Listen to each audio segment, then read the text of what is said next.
Shalom saudaraku sekalian dimanapun berada, apa kabar semuanya? Kami berharap kita di dalam kesehatan dan dalam sukacita Tuhan. Saatnya kita mendengarkan firman Tuhan, sebelumnya kita bernyanyi.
Kita berdoa.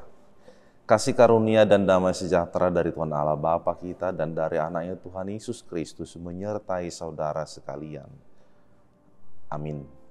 Sahabat firman Tuhan yang terkasih, pada hari ini Jumat tanggal 18 November 2022. Firman Tuhan dari Markus 3 ayat 35. Demikian bunyinya.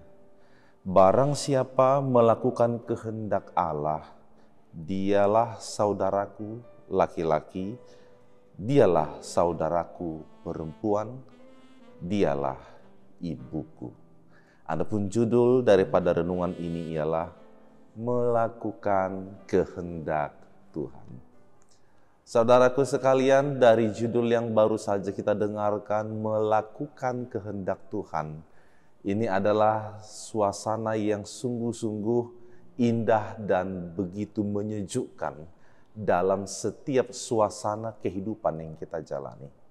Bahwa tugas kita masing-masing adalah bukan untuk melakukan kehendak diri kita sendiri, tetapi bagaimana apa yang kita tunjukkan di dalam perkataan, di dalam pikiran, di dalam perbuatan, semuanya itu adalah untuk menunjukkan kehendak Tuhan. Ya, itulah tujuan kita dan itulah maksud daripada firman Tuhan menyapa dan senantiasa disampaikan bagi kita setiap waktu.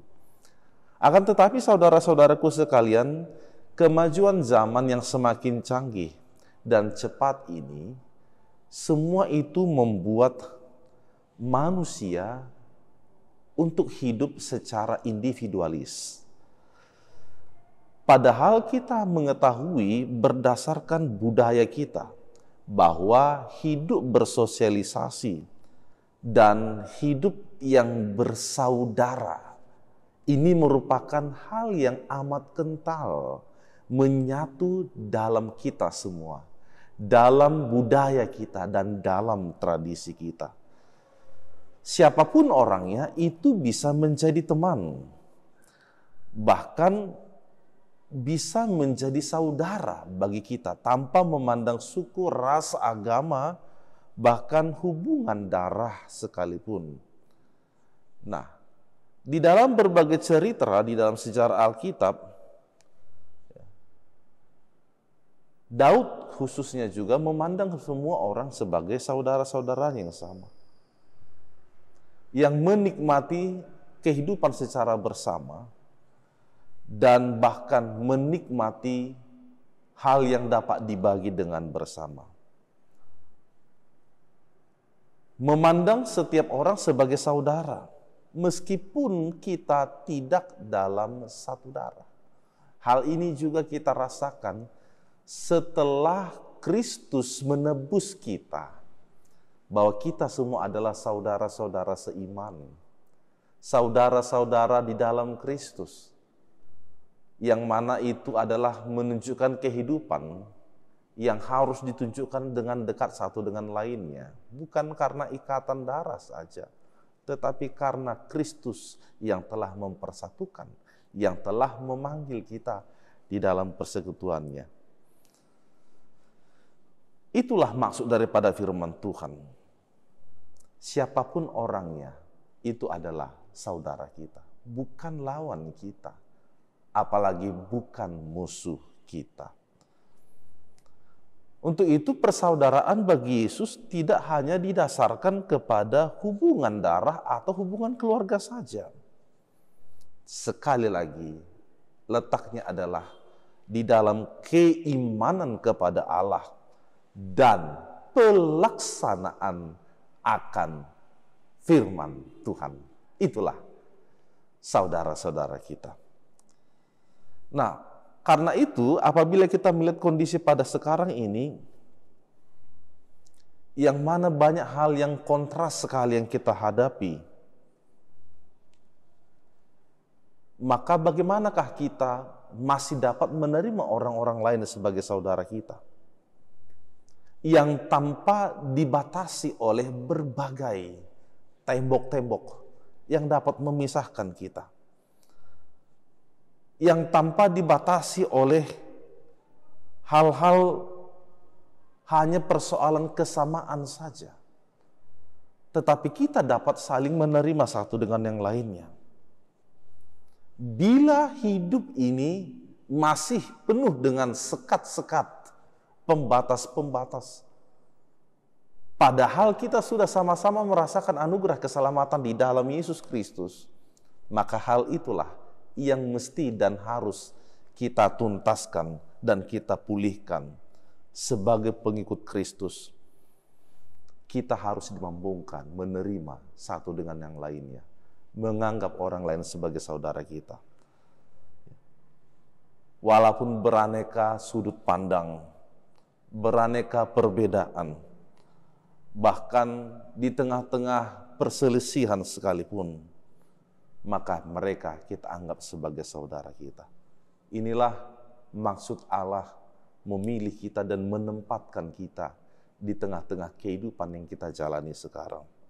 Menjadi saudara satu dengan yang lainnya. Karena itulah yang dimaksud di dalam kehendak Allah.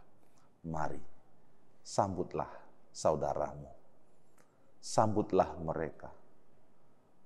Bukalah tanganmu untuk menyambut mereka yang sama sekali tersingkirkan dalam interaksi, dalam bantuan, dan dari hati kita. Mereka yang sama sekali sering kita anggap sebagai orang-orang yang tidak patut untuk diperhatikan. Sekarang firman Tuhan ini mengajak saudaraku semuanya, bahwa yang melakukan kehendak Allah, bersama-sama hidup di dalam Allah, itulah saudara-saudara kita. Dialah saudaramu laki-laki, dialah saudaramu perempuan, dialah ibumu. Kitalah the family of God, keluarga Allah yang telah diselamatkan itu. Amin, kita berdoa. Terpujilah Engkau ya Tuhan, atas segala rahmat dan penyertaan-Mu dalam hidup kami. Kami bersyukur dan berterima kasih, terlebih atas firman-Mu yang telah kami dengarkan, untuk kembali menyapa hati kami akan hidup persaudaraan kami di dalam Kristus, sehingga kami saling menerima satu dengan yang lainnya, saling memaafkan, saling menopang, saling mengampuni, dan lebih daripada itu, sama-sama saling melakukan kehendak Tuhan. Itulah yang telah Engkau firmankan dan sampaikan dalam hidup kami. Mampukan kami sekalian untuk mempertahankan diri kami sebagai keluarga Allah, yang mana di dalamnya hidup kasih, hidup dalam kebersamaan, hidup di dalam seperasaan, dan juga hidup di dalam saling tolong-menolong, agar terciptalah suasana kehidupan yang baik dan rukun itu. Dan olehnya kami dapat menikmati indahnya kehidupan yang kami jalani.